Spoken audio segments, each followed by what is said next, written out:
राजा अजीज। राजा की 3 पत्नियां थीं और उनसे कई पुत्र पुत्रियां थीं, लेकिन राजा के दिल में सबसे प्रिय था उसका सबसे छोटा बेटा ताजुल मुलुक। वह सुंदर, बहादुर और दिल से बहुत नेक था। राजा की उम्र अब ढल रही थी। वह लंबे समय से बीमार रहने लगा। कई वैद्य और हकीम बुलाए गए और किसी की दवा काम न आई। धीरे धीरे राजा की आंखों की रोशनी कम होती गई और वह लगभग अंधा हो गया। राजमहल में चिंता का माहौल था। बड़े बड़े मंत्री और ज्योतिषी दरबार में बुलाए गए। सभी ने बहुत सोच विचार किया। तब एक बूढ़े फकीर ने कहा, महाराज, आपकी बीमारी का इलाज दवाओं से नहीं होगा। आपकी आंखों की रोशनी केवल एक ही चीज लौटा सकती है और वह है गुलबकावली का फूल। राजा ने हैरान होकर पूछा, ये गुलबकावली का फूल क्या है? फकीर ने कहा, गुलबकावली कोई साधारण फूल नहीं, ये जादुई फूल है। ये सिर्फ एक जादुई बाग में खिलता है जिसकी रखवाली स्वयं एक परी करती है। परी गुलबकावली। जिसने भी ये फूल पाया उसके सारे रोग मिट गए, उसकी आंखें चमक उठी और उसकी उम्र बढ़ गई। लेकिन उस फूल तक पहुंचना आसान नहीं है। रास्ता खतरनाक है, उसमें जाल है, दैत्य है और पहरेदार है। राजा की सांसें भारी हो गई। उसने अपने बेटों की ओर देखा और कहा, अगर कोई मेरे लिए यह फूल ला दे तो वह मेरा उत्तराधिकारी होगा, वही राज्य का अगला राजा बनेगा। ये बात सुनते ही महल में हलचल मच गई। राजा के बड़े बेटे आपस में देखने लगे। हर कोई सोच रहा था कि अगर वह यह फूल लाएगा तो उसे राजगद्दी मिल जाएगी। लेकिन सबसे छोटा बेटा ताजुल मुलुक मन ही मन ठान चुका था। उसने सोचा, मैं ये फूल सिर्फ अपने पिता की आंखों की रोशनी के लिए लाऊंगा, राज्य पाने के लिए नहीं। मेरे लिए उनका स्वास्थ्य ही सबसे बड़ा इनाम है। और इसी के साथ शुरू हुई उस फूल की खोज की अद्भुत यात्रा। एक ऐसी यात्रा जो उसे रहस्यमय जंगलों, भयानक राक्षसों और जादुई लोगों तक ले जाएगी। राजा के ऐलान के बाद उसके बेटे तुरंत तैयारी में लग गए। सबसे बड़े राजकुमार ने कहा, मैं अपने घोड़े और सैनिकों के साथ यह फूल लेकर आऊंगा। दूसरा बोला, नहीं, मैं ये काम सबसे पहले करूंगा। राज्य की गद्दी मेरी होगी। राजमहल में हर जगह शोर था। हर राजकुमार अपने अपने तरीके से सोच रहा था, लेकिन सबसे छोटे बेटे ताजुल मुलुक ने चुपचाप अपना सामान बांधा। उसके दिल में बस एक ही ख्वाहिश थी, किसी तरह पिता को उनकी आंखों की रोशनी वापस मिल जाए। तीनों भाई अपने अपने घोड़ों पर सवार होकर निकले। रास्ता लंबा और कठिन था। घने जंगल, ऊंचे पहाड़ और गहरी नदियां उनके रास्ते में आती। लेकिन जैसे जैसे यात्रा आगे बढ़ी, बड़े भाइयों के मन में लालच और ईर्ष्या बढ़ती गई। वे सोचने लगे, अगर ताजुल मुलुक ये फूल पा गया तो राज्य हमें कभी नहीं मिलेगा। एक दिन तीनों भाई एक घने जंगल में पहुँचे। रास्ता बहुत थका देने वाला था, इसलिए उन्होंने वहीं डेरा डाला। रात को जब ताजुल मुलुक सो गया तो दोनों बड़े भाइयों ने चाल चली, अगर इसे यहीं खत्म कर दे तो ये फूल नहीं ला पाएगा और गद्दी हमारी होगी। ये सोचकर उन्होंने ताजुल मुलुक को उठाकर गहरे कुएं में फेंक दिया। फिर दोनों भाइयों ने झूठा बहाना बनाया और महल लौट गए। उन्होंने राजा से कहा, हमने बहुत कोशिश की पर गुलबकावली का फूल कहीं नहीं मिला और ताजुल मुलुक रास्ते में मर गया। राजा यह सुनकर गहरे दुख में डूब गया। उसकी आंखों से आंसू बहने लगे पर वह कुछ कर नहीं सका। लेकिन किस्मत ने ताजुल मुलुक को नहीं छोड़ा। वह कुएं में गिरा, लेकिन मरने के बजाय नीचे एक अजीब सुरंग में पहुंच गया। वहां से निकलते ही उसने खुद को एक रहस्यमय घाटी में पाया, जहां चारों ओर चमकते हुए पेड़ और बोलने वाले पक्षी थे। ताजुल मुलुक ने हैरानी से इधर उधर देखा और सोचा, शायद यही रास्ता है उस जादुई बाग का जहाँ गुलबकावली का फूल मिलेगा। और इसी तरह उसकी असली यात्रा शुरू हुई।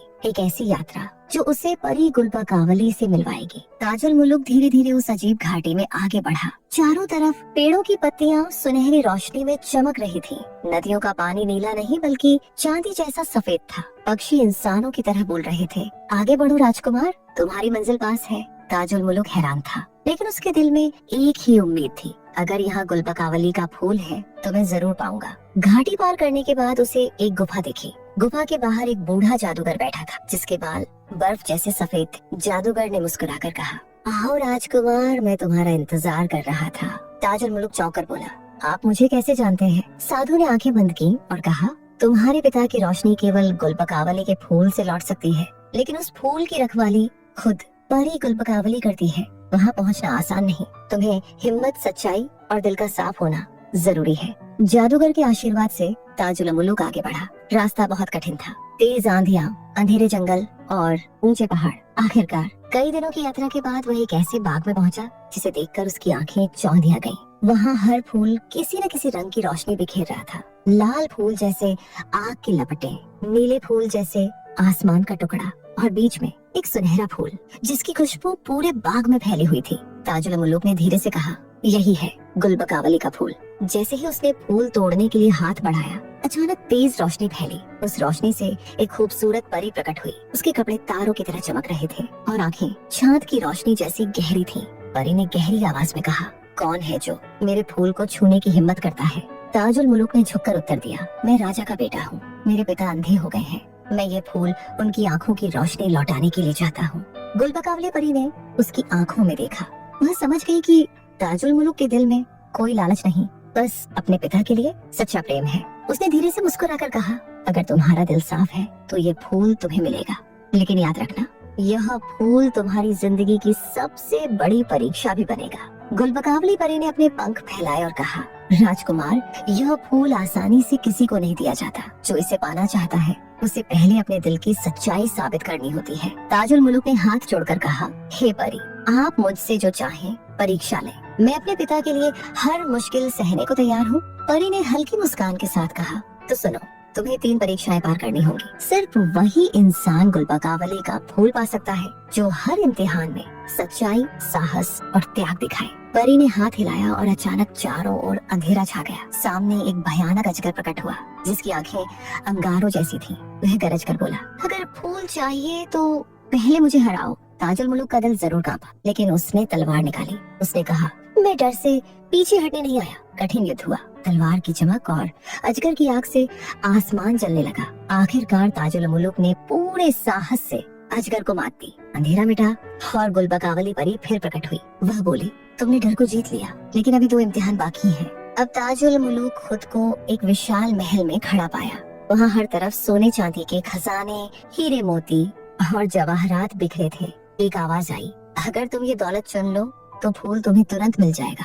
तुम्हारे पिता भी ठीक हो जाएंगे और तुम सदा अमीर रहोगे। ताजुल मुल्क ने चारों तरफ देखा। चमचमाते खजाने देखकर भी उसके दिल में एक ही ख्याल आया, मेरे पिता की आंखें की रोशनी सिर्फ इस फूल से लौटेंगी, झूठे लालच से नहीं। उसने कहा, मैं इन दौलतों को नहीं चाहता, मुझे सिर्फ गुलबकावली का फूल चाहिए ताकि मेरे पिता फिर से देख सके। तुरंत ही सारा महल गायब हो गया और परी फिर सामने आई। उसकी आंखों में अब चमक और भी गहरी थी। वह बोली, तुमने लालच पर जीत हासिल की, अब आखिर इम्तिहान बाकी है। परी ने अपने हाथ फैलाए और उसके सामने एक नदी उभर आई। उस नदी के बीच में उसके पिता की छवि दिखाई दी। अंधे, थके हुए और रोते हुए आवाज आई, अगर तुम सचमुच अपने पिता से प्रेम करते हो तो इस नदी में कूदकर अपनी जान दे दो। तुम्हारे त्याग से तुम्हारे पिता की रोशनी लौट जाएगी। ताजुल मुल्क चौंक गया। क्या सच में उसे अपनी जान देनी होगी?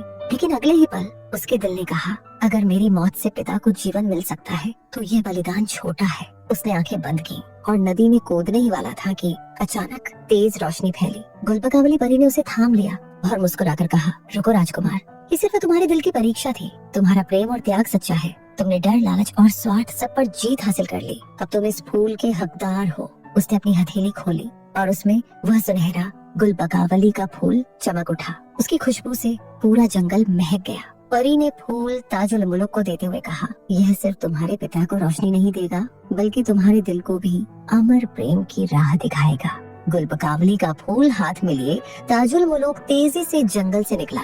लंबी यात्रा के बाद वह आखिरकार अपने राज्य पहुंचा। राजमहल में प्रवेश करते ही सभी सैनिक और प्रजाजन खुशी से चिल्ला उठे, राजकुमार लौट आए। राजकुमार फूल लेकर आए हैं। राजा, जो अंधकार में डूबे थे, ने अपने बेटे को छूकर कहा, बेटा, क्या सच में तू फूल लाया है? ताजुल मुल्क ने विनम्रता से वह फूल उनके हाथों में रखा। जैसे ही राजा ने गुलबकावली की खुशबू सूंघी, उनकी आंखों की रोशनी धीरे धीरे लौटने लगी। कुछ ही क्षणों में उन्होंने वर्षों बाद पहली बार सूरज की रोशनी और अपने बेटे का चेहरा देखा। राजमहल में ढोल नगाड़े बज उठे। पूरे राज्य में जश्न मनाया गया, लेकिन ताजुल मुल्क का मन एकदम शांत नहीं था।